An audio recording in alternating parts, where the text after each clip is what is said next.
A warm welcome to you all to this time of worship. We are at this place where we gather not because we have all together, but because we believe in a God who meets us as we are and loves us too much to leave us unchanged. And so as we worship together, may we find rest for your soul, courage for the journey, and grace enough for the day. Let us prepare our hearts and minds as we say the call to worship together. I will be saying the words that are in black print, and I invite you to say the words that are in red. As the deer longs for flowing streams, our souls thirst for God, for the living God. When shall we come and behold the face of God? Why are our souls cast down, and why are we disquieted within us? We hope in God. We will always praise Him, our help and our God. Come, let us worship the one who quenches our thirst and restores our hope. We come with longing hearts, ready to worship the living God. Let us join together as we worship in song, Angels from the Realms. Shall we stand?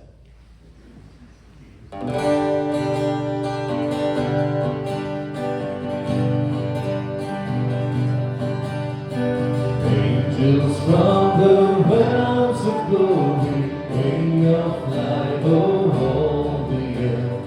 Ye who sang creation's story, now proclaim Messiah's birth. Come and worship, worship Christ the newborn King. Shepherds in the field abiding, watching o'er your flocks by night. God with man is now residing, yonder shines the infant light. Come and worship Christ the newborn King.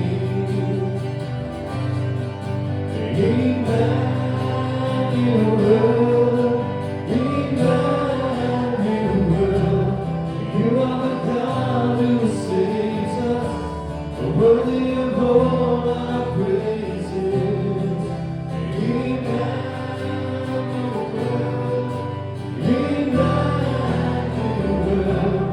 Come and way among us. We welcome you here, Lord Jesus. Come and way among us. We welcome you here, Lord Jesus. Come and worship Christ who you won't be. God is with us, even now His love is here. Come and worship Christ who you won't be. God is with us, even now His love is here. His love is here.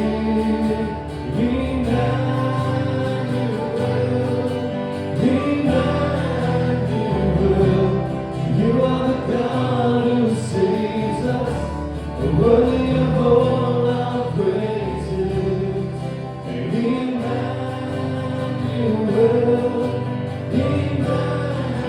Emmanuel, come and way among us.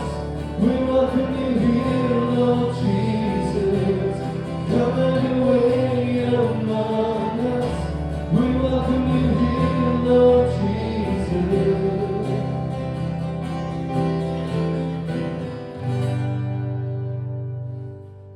May be seated.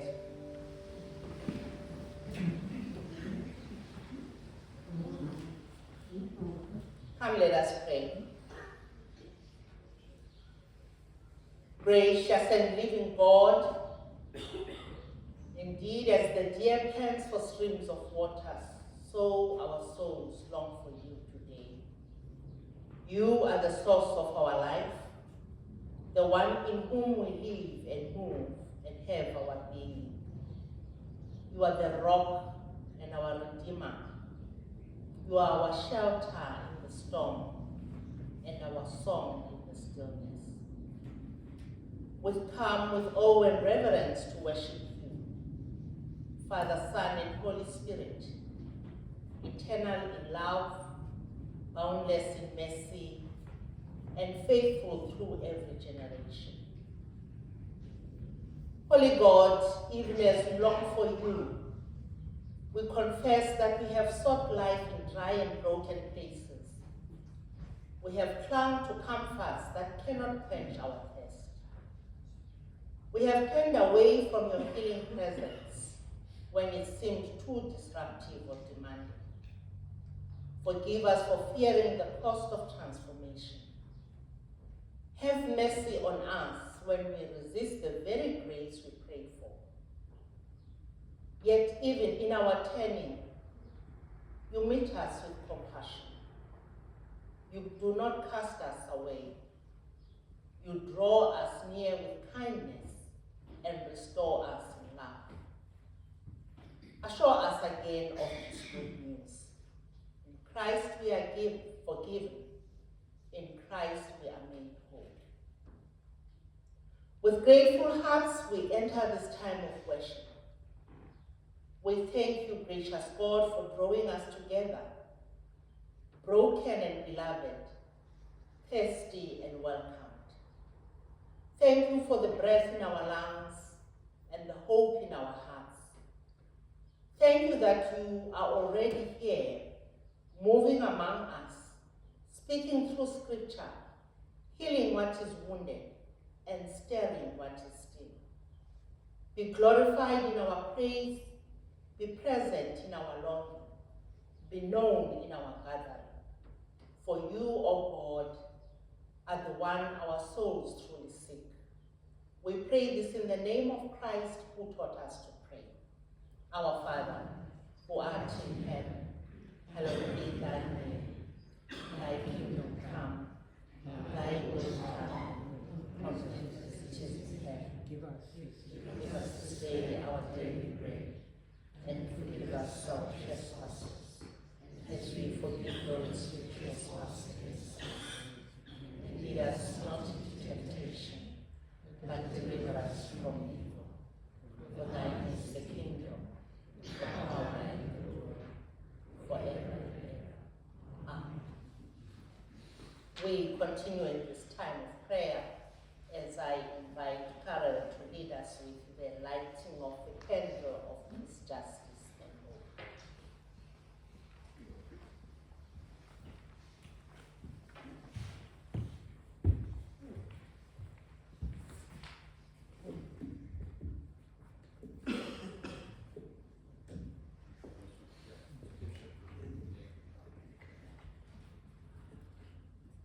Some of the sound man as well while we're here. Good morning, everyone. Yesterday, the 21st of June, marked the winter solstice, the longest night of the year here in Cape Town. The darkness lingered for 14 hours and 7 minutes, while daylight dwindled to its shortest span this year, just 9 hours and 53 minutes. In a world marked by war, Gaza, Ukraine, the DRC, and again, as we heard overnight, the attacks by the Americans on Iran, inequality, hunger, natural disasters, and despair, it can sometimes feel as if we are caught in an endless night where peace seems very fragile, justice feels delayed, and hope often feels like a flickering flame. The weight of so many issues press on us as individuals, within our families, in our church, our communities, and across the nation and the world. But today, 22nd of June, there is a change. Would you believe there's an extra 2 seconds more this year, today, in terms of sunlight than there was yesterday? 2 seconds may sound very insignificant and almost invisible, but yet it does mark a whisper, a turning point, and a promise that the light is returning. And even in the smallest increase in this small little increase in light, even if it is just 2 seconds, can be enough to really shift our perspective. It reminds us that night does not last forever. The change is possible, and that God's light still rises, quietly but steadily pushing back the darkness. And as we light this candle this morning, may it remind us that we are not alone in the dark. And just as the sun begins its slow return after the solstice, so does God's light grow in the hearts of those who seek peace, act justly, and hold on to peace and on to hope. Let this candle be our symbol, not of perfection, but of direction. We are moving towards the light.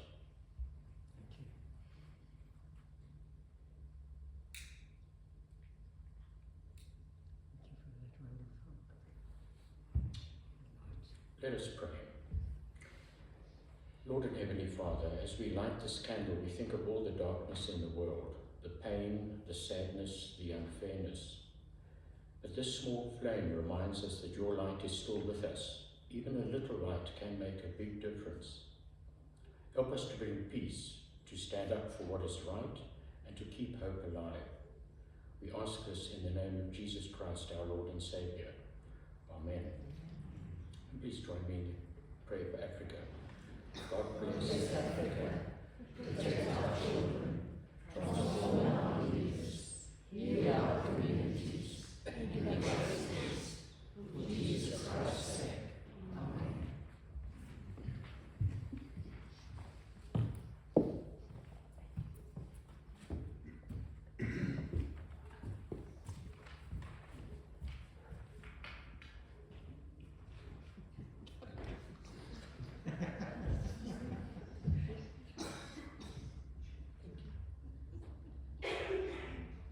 Morning, everybody. Do we have any visitors with us here today for the first time? Here we go. Welcome. Tandi's just going to give you a little something from us. We are so happy to see you joining us this morning. Just a little notice for after the service, we serve you coffee and tea and the most delicious chocolate chip cookies in the hall afterwards. So you're welcome to join us there. Please enjoy the service. Guys, it's winter time, so it's no need to remind you that we are in need of soup continuously for mess. So please drop off all that you need there at the office. And also our care packs, that's an ongoing need for the little ones and the mummies in the hospital that we make up these toiletry bags for. Please also just drop that off in the office. We have a lot of birthdays this week and a lot today. Now, see, there's 3 or 4 people that are having birthdays today, but we only know of one who's here today. Hetty. She turns 86 today. I hope you don't mind me mentioning her age, but that's a huge milestone. Can we sing happy birthday? You know, just sing. Happy birthday to you. Happy birthday to you. Happy birthday, dear Matey. Happy birthday to you. You are taking her out, Corin. There you go. Well done. Okay. I just want to also just mention something that we've been sort of kind of hinting at over the last few weeks. The idea of getting together to work on plans for the future of the church, etc. We now have put together a plan to have what we're going to call a financial think tank. And it's not like we're going to invite everybody, because then we're not going to stop thinking and we're just going to talk. So we've put some invites out to certain people in the congregation that we know are well versed in financial matters and fundraising ideas and all that kind of thing. But you know that 99% of the time you're going to miss out on somebody. So if you do feel that you have some brilliant fundraising ideas, or that you have an idea for the future of the church, you know, stability within the church, you're welcome to join us. Please just let Yvonne know at the office if you would like to be part of this think tank. It's happening on the 12th of July. It's a Saturday, yeah, at the church from 9 until about 4 o'clock. We will be served lunch as well, and that's not the open invitation to come. Okay. So we're wanting to really make this a serious day of discussion around the financial issues that are facing our church at the moment. So, right. If anybody wants to get the notices, or you feel you've missed something that you need the office to know about, please use the little notebook in the foyer there to bring that notice to Yvonne and Sandra's attention, and then they'll take care of getting hold of you. So enjoy the service this morning. Thank you.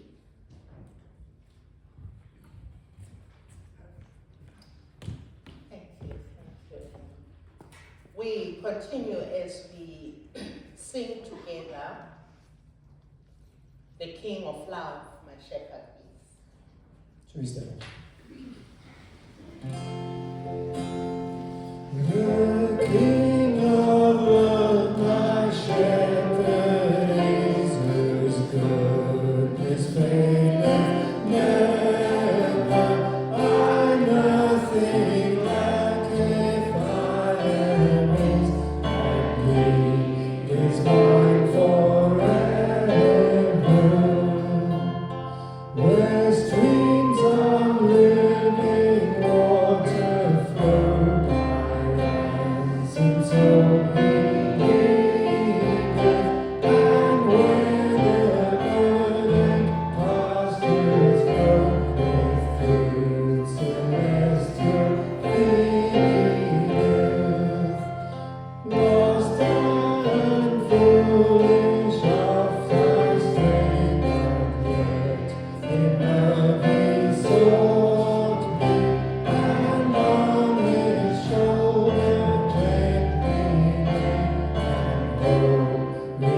Whom shall I fear? Whom shall I fear? Singing, oh no, never let go. Through the calm, through the storm, oh no, never let go. Every high, every low, oh no, never let go. Lord, you never let go of me.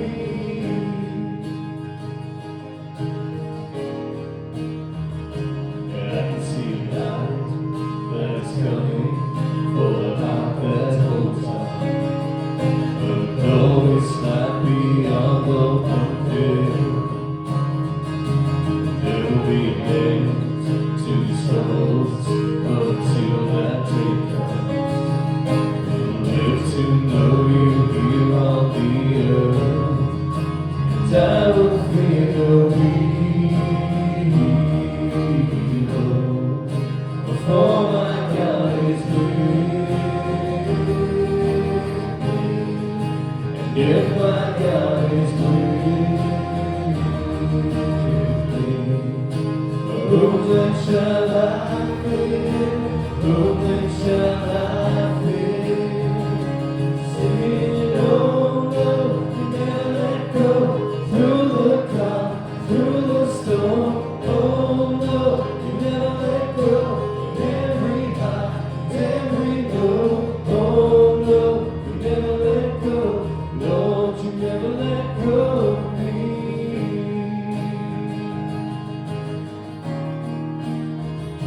Yes, I can see a light that is coming for the heart that holds on.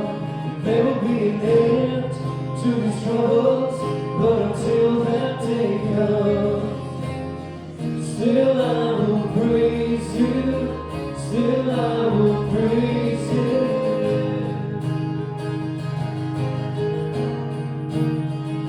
Yes, I can see a light that is coming for the heart that holds on. There will be an end to these troubles, but until that day comes, still I will praise you, still I will praise you. So we stand and sing. Singing, oh no, you never let go. Through the calm and through the storm, oh no, you never let go. Every high, every low, oh no, you never let go. Lord, you never let go of me. Lord, you never let go of me. Lord, you never let go of me.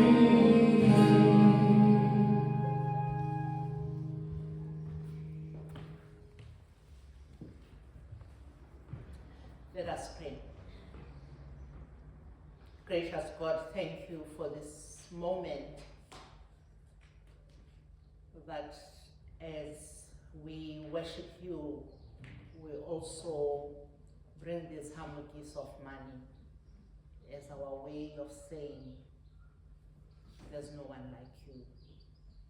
We give you thanks, Lord, for providing for us, and we thank you, Lord, that you have entrusted us with what belongs to you.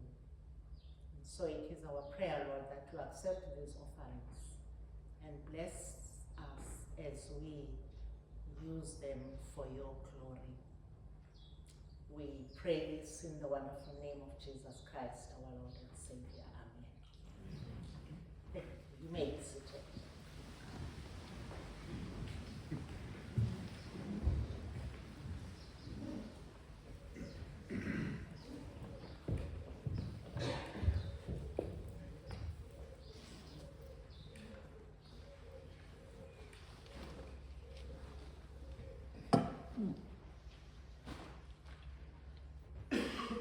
Let us take a moment in prayer as we prepare to listen to what God is saying to us through the scriptures. Wise God, at this time we open our hearts and minds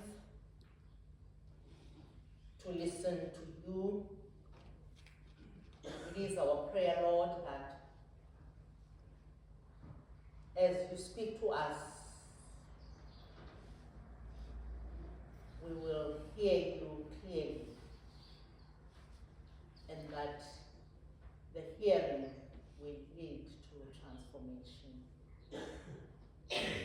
We thank you, Lord, for Melinda's ministry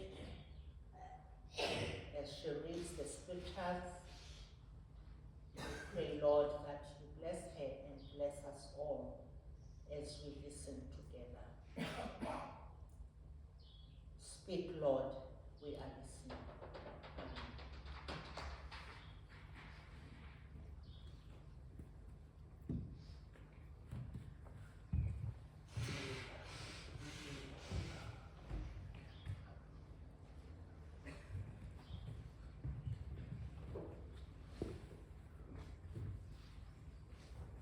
You see, I've got the sound people working for me.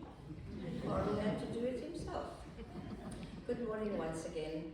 Our reading today comes from Luke chapter 8, verse 26 to 39. They sailed to the region of the Gerasenes, which is across the lake from Galilee. When Jesus stepped ashore, he was met by a demon-possessed man from the town. For a long time, this man had not worn clothes or lived in a house, but lived in the tombs. When he saw Jesus, he cried out and fell at his feet, shouting at the top of his voice, "What do you want with me, Jesus, Son of the Most High God? I beg you, don't torture me." For Jesus had commanded the evil spirit to come out of the man. Many times it had seized him, and though he was chained hand and foot and kept under guard, he had broken his chains and had been driven by the demon into solitary places. Jesus asked him, "What is your name?" "Legion," he replied, because many demons had gone into him, and they begged Jesus repeatedly to order them to go, not to order them to go into the abyss. A large herd of pigs was feeding there on the hillside. The demons begged Jesus to let them go into the pigs, and he gave them permission. When the demons came out of the man, they went into the pigs, and the herd rushed down the steep bank into the lake and was drowned. When those tending the pigs saw what had happened, they ran off and reported this in the town and countryside, and the people went out to see what had happened. When they came to Jesus, they found the man from whom the demons had gone out, sitting at Jesus' feet, dressed and in his right mind, and they were afraid. Those who had seen it told the people how the demon-possessed man had been cured. Then all the people in the region of the Gerasenes asked Jesus to leave them, because they were overcome with fear. So he got into the boat and left. The man from whom the demons had gone out begged to go with him, but Jesus sent him away, saying, "Return home and tell how much God has done for you." So the man went away and told all over town how much Jesus had done for him. Hear the word of the Lord. Thanks be to God. Amen.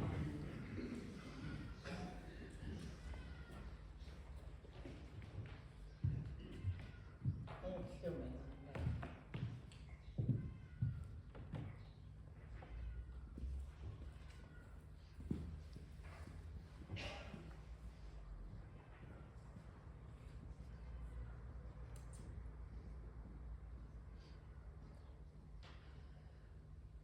I'm sure all of us have heard the phrase, "Be careful what you pray for." It's often said jokingly, but it carries weight. We pray for healing, but are we truly ready for the change it brings. We pray for transformation, but are we prepared to let go of the life we've adjusted to? Today's gospel reading, our reading, offers us a striking image. A tormented man is healed, restored, clothed, and in his right mind. But the community's response is not joy, it is fear. And their quiet request to Jesus is chilling. Please leave. This moment says something profound about human nature, about our systems, and about our communities. And it invites us to ask, what if we are not afraid of brokenness, but of its healing? The town should have been rejoiced when Jesus healed the tormented man. Instead, they were afraid. You're probably asking why. Because healing disrupted the system. Healing never happens in isolation. It realigns relationships, it challenges power, it reorders economics, and it shapes foundations. As a result, familiar suffering feels safer than healing to many. The healing of this man had an impact on the Gerasenes economy. A herd of pigs, someone's livelihood, was destroyed when the demons entered them and they drowned in the lake. The man's healing came at a cost, and the cost was financial. This is where the story turns toward us. The community could tolerate a demon-possessed man living among tombs, but a savior who rearranges their economics, challenges their comfort, and disrupts the status quo, they didn't welcome him. Walter Brueggemann reminds us, he says, when the gospel touches the economy, people get nervous. We live in a world with deep inequality. Some enjoy security and wealth, others live in persistent poverty and trauma. And to heal these divides would take more than good wishes and prayers. It would require sacrifice, a redistribution of attention, a reshaping of systems, a loosening of grip on resources. Even those of us with sincere intentions find ourselves hesitating, not out of cruelty, but out of fear. Not fear of healing, but fear of what healing will require. Before I came into full-time ministry, I worked for a company in a town with a river running through it. For generations, the townspeople celebrated by the river, they hosted events, they played water sports and enjoyed its beauty. But over time, the river changed. Skin rashes started appearing. Fish died. And this happened because factories upstream had been dumping waste into the river. Instead of dealing with the pollution, the town adapted. They filtered their water. They used creams. They adjusted their expectations. The pollution became part of life. Then one day, someone came with a plan to clean the river. And hope stayed until the cost became clear. The factories would have to close. Farming methods would need to change. The economy would be disrupted. suddenly the enthusiasm faded. Healing the river would require more change than they were willing to bear. And so they chose to live with the pollution rather than face the cost of the restoration. This is what the Gerasenes faced. They had adapted to the man's torment. His healing revealed a deeper sickness in their system. And Jesus, the one who had power to cleanse, became to them a threat. So they asked him to leave, and he did. There's something deeply tragic about this moment. Jesus does not impose healing on a community that doesn't want it. This is a profound window into the freedom God grants us, even to reject wholeness. God is a community of love, never coercion. He does not dominate, he invites. But if his presence threatens the false peace of a broken system, he will not force his way in. While others ask Jesus to leave, the healed man wants to follow Jesus. But Jesus sends him home instead. And he sends him with this charge: return home and tell how much God has done for you.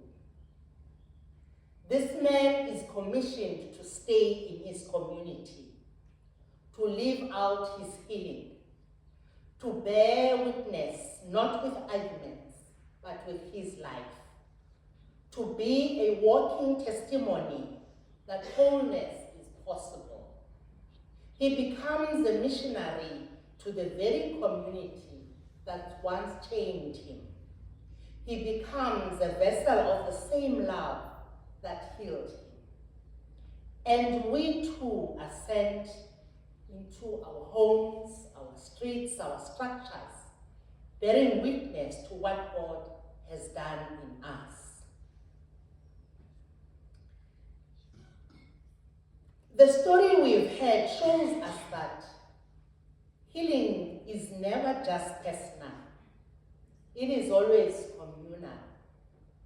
When Jesus healed the man possessed by demons, he was not only restoring a single life, he was giving the community back a brother, a neighbor, a witness, a voice. The healing of this one man was the beginning of the community's healing too. They had a chance to become something new, a place where restoration was more important than reputation. Jesus heals individuals in ways that ripple outward. One restored relationship invites other reconciliations. One truth teller breaks silence for others. One act of liberation stirs the hunger for justice across the community. As the body of Christ, we are called to participate in this ripple effect, celebrating transformation and becoming communities that don't resist healing, but multiply it. This is the hope of the gospel, that what Jesus touches, he transforms, not just privately, but publicly, communally, systemically.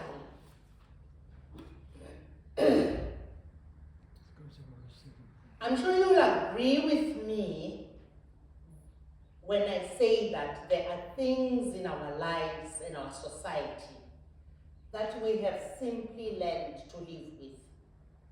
We've made peace with inequality. Corruption has deep roots in our country, centuries old, and today it still steals opportunities from the vulnerable and gains hope from the young. We've adjusted to brokenness, and yet Jesus comes, not just to heal individual wounds, but to heal systems, to restore relationships, and to disrupt what is unjust. The question is, will we welcome the cure, even if it disrupts us? A question that I encourage each one of us to reflect on is, what comforts, habits, or privileges might Jesus be asking you to loosen your grip on for the sake of someone else's healing? And to us together as a community, are we afraid of what it might mean to be a community of true transformation?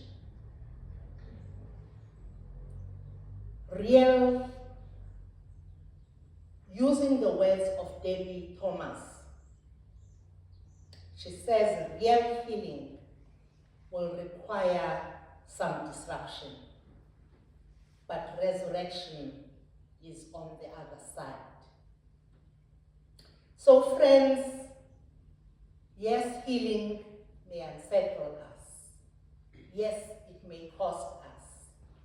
Yes, it may ask us to rethink, to release, and to rebuild.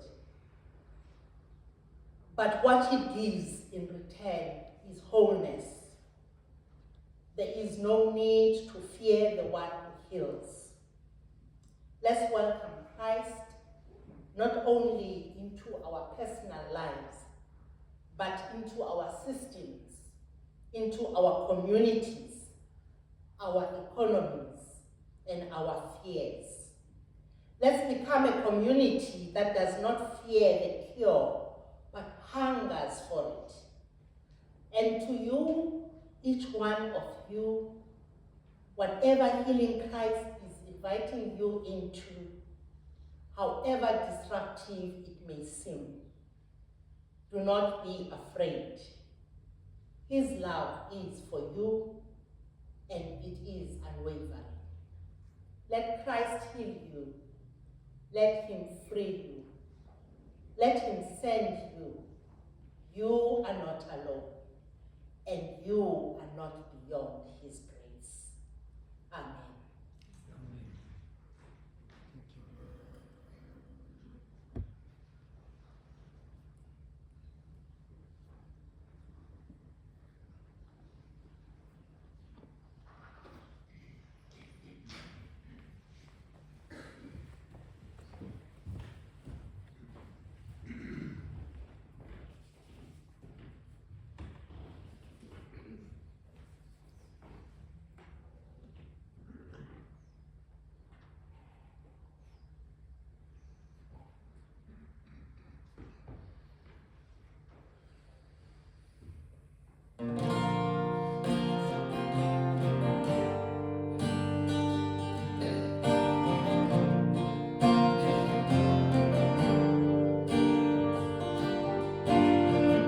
Just quake before,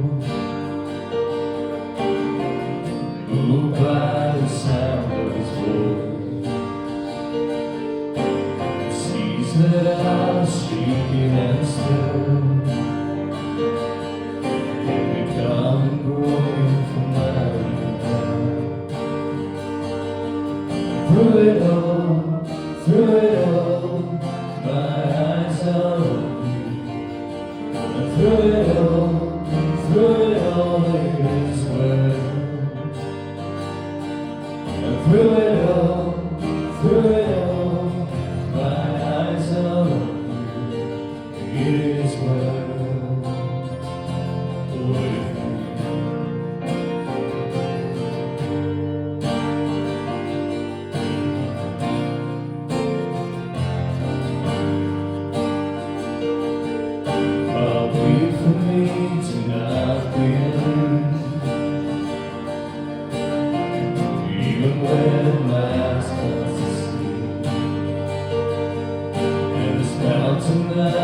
front of me.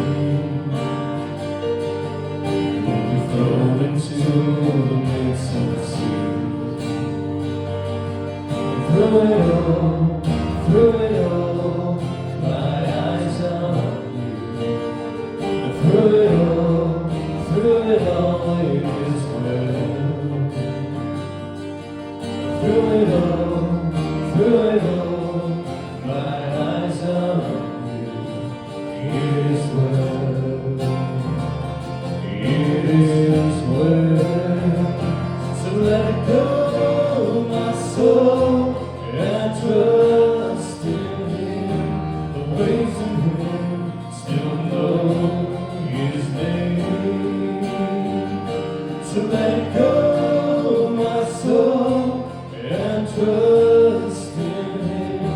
The ways of Him still know His name.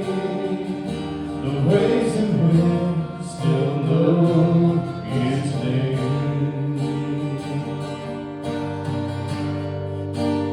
It is well with my soul. It is well with my soul. It is well with my soul. It is well, it is well with my soul.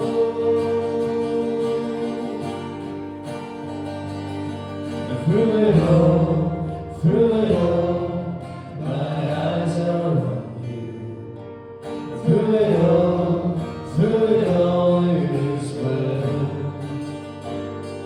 And through it all, my eyes are on you. It is well with me.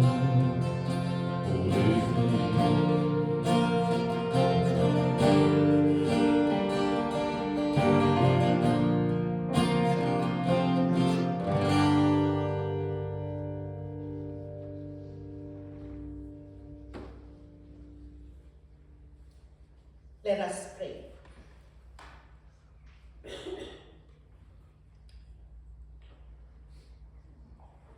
God of mercy and justice, this morning we bring to you the cries of a weary and wounded world. We pray for nations caught in the grip of war and unrest, especially places where peace seems impossible.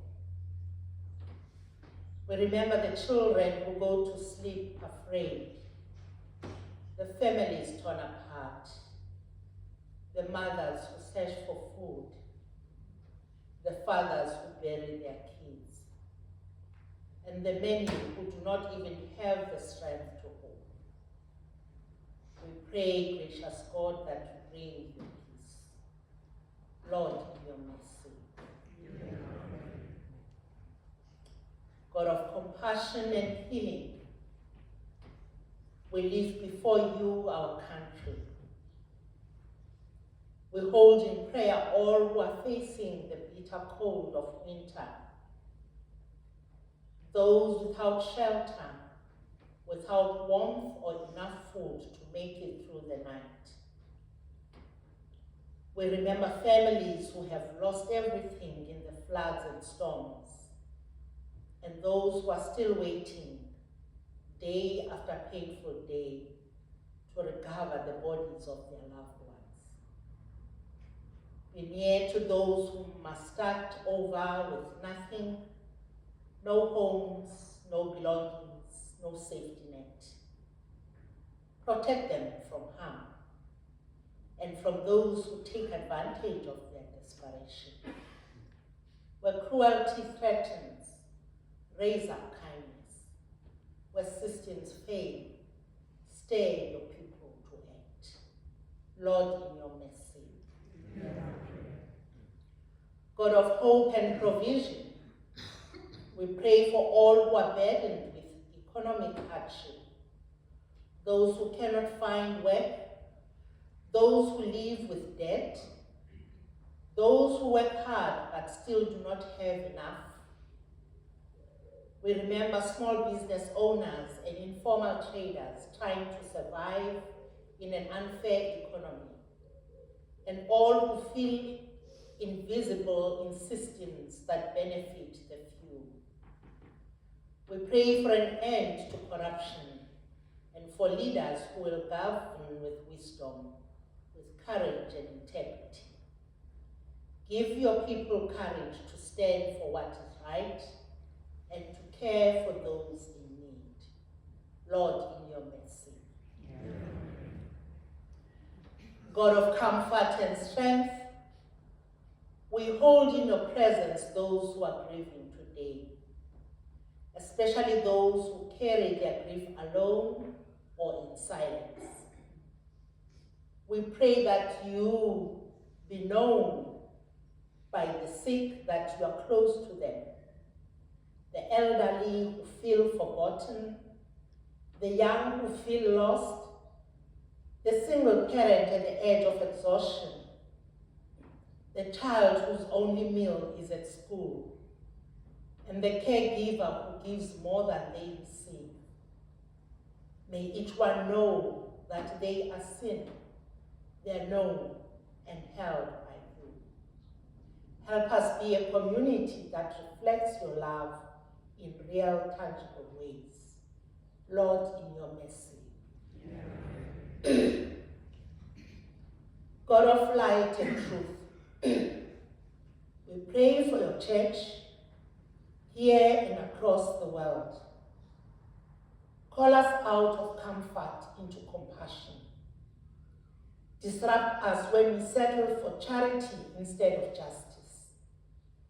Remind us that we are the body of Christ, called not just to gather, but to go. Make us bold in witness, generous in love, and faithful in prayer. Lord, in your mercy. And now, God, we bring to you all that remains unspoken, our personal griefs, our private fears, and deepest yearnings. And we leave them to you as we take this moment in silence.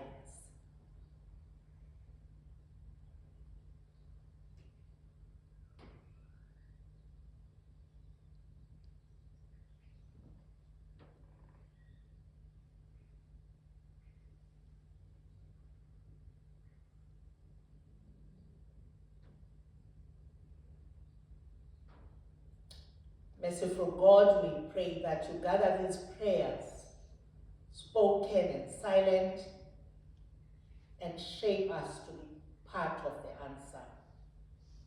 Send us out with courage, compassion, and conviction. In the name of Christ, our healer, Redeemer, and Lord, we pray. Amen. Let us now join together as we sing, If We Are the Body. Shall we sing?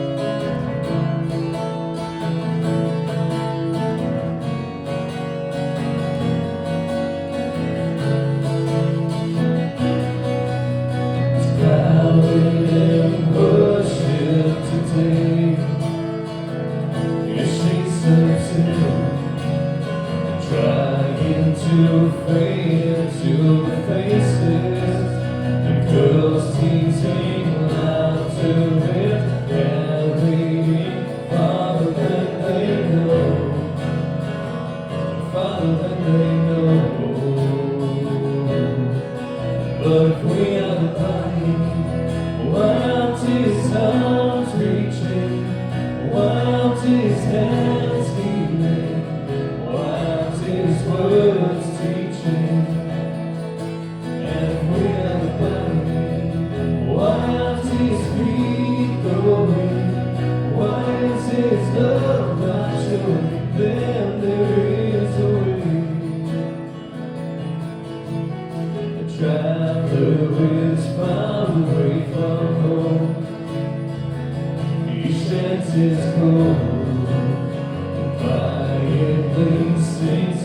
to the back room. The weight of their judgmental glances tells him that his chances are better out on the road. And if we are the body, why aren't his arms reaching? Why aren't his hands healing? Why aren't his words teaching? And if we are the body, why aren't his feet growing? Why is his love not showing them there is a way? Jesus paid much too high a price for us to pick and choose who should come. We are the body of Christ. And if we are the body, why aren't his arms reaching? Why aren't his hands healing? Why aren't his words teaching? And if we are the body, why aren't his feet growing? Why is his love not showing them there is a way?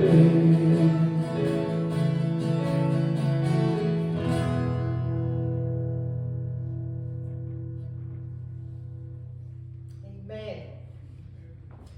Yes, we have, I just want to give God the glory for this time that we shared together as we worshipped. And each and every one of us played an important role. And all those who have been on duty and those who actually had been preparing for the service long for today, we give thanks to God for them. And I just want to say special thanks to the team that has put everything together now, that worship would go smoothly. At the back there, David and Yvonne, and our worship team. Beautiful sound from the worship team. Thank you for leading us so beautifully. And just a reminder that Dave and Darrell are waiting for us in the hall. Don't forget coffee, which will nicely warm us up before we go home. And so, friends, may you carry the peace of Christ that heals what is broken, the love of God the Creator, who sees and holds the whole world, and the power of the Holy Spirit, who sends you to live with courage and compassion. Go now to love and listen, to serve and speak, and to be part of God's healing in your home, in your community, and in the world. Let us now hold hands as we bless one another.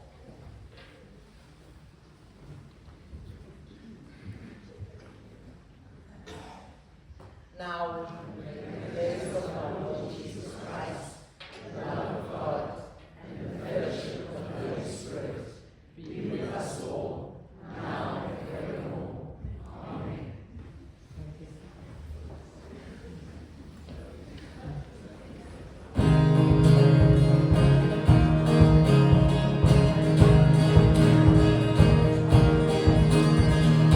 Lord, the light of your love is shining in the midst of the darkest night.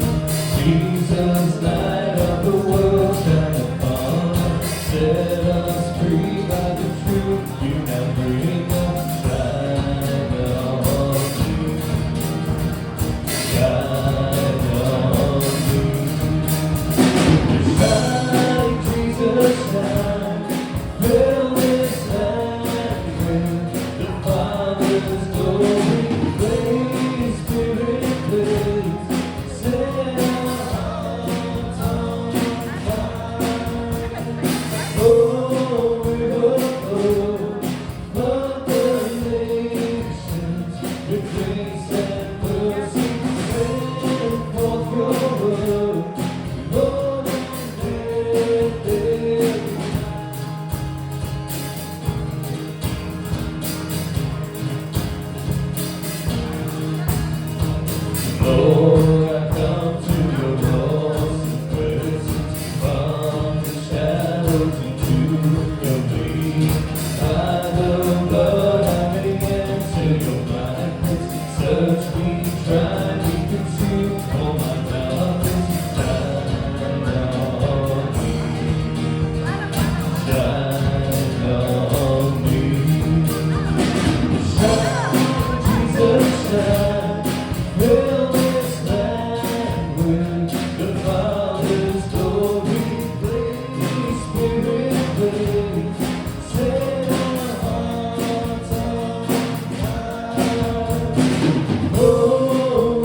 like a king.